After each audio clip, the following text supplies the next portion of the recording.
So Lydia, take us back to the start of your career. I think it's always, I always love the question, how did it start for you? How did you know football was the thing for you, and how did you come acquainted with the sport?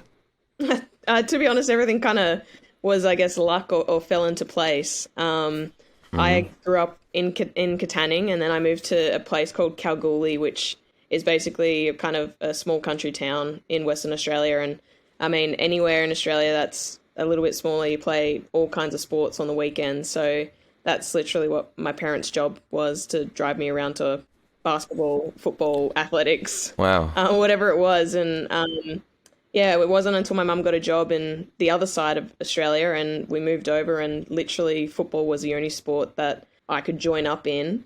And it just kind of started from there when I was about 12 years old.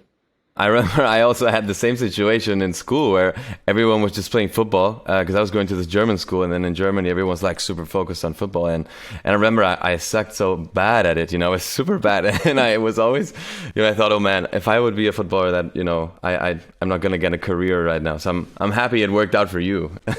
No, thank you. Me too. Lydia, I'm always fascinated when I speak to goalkeepers. Like, did you start out wanting to be a goalkeeper, or did you start outfield? The story of a goalkeeper, how it started, is always so fascinating. So did you always want to be a goalkeeper? Well, I actually ended up playing AFL a little bit out in the middle of the desert. My dad being Indigenous, that's like a lot of Indigenous kids would play that. So I learned how to kick an AFL ball and catch and mark and run around. So I wasn't scared of diving around or getting dirty or anything.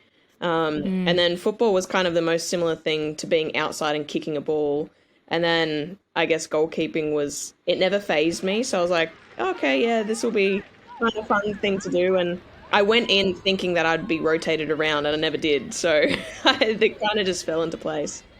Yeah, it's because you were good at it, I'm sure. Or a little bit crazy. You can just say that, that's fine.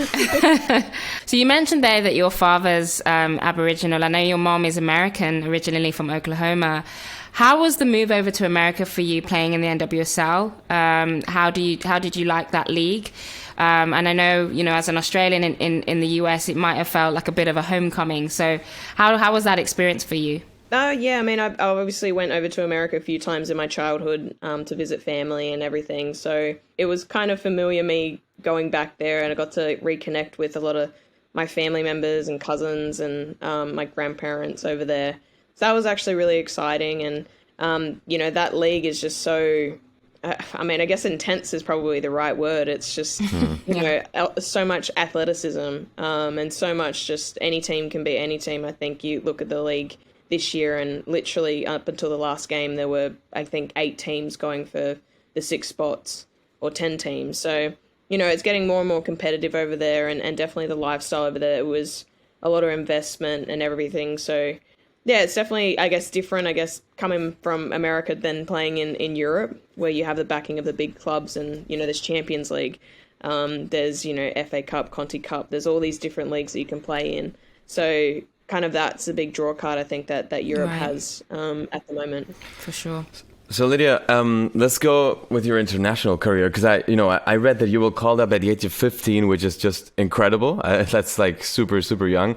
And since then, you've appeared over 90 times. And I mean, if I were you, I would be super proud of it. Is it that way? Like, how do you feel with that number, with that many appearances?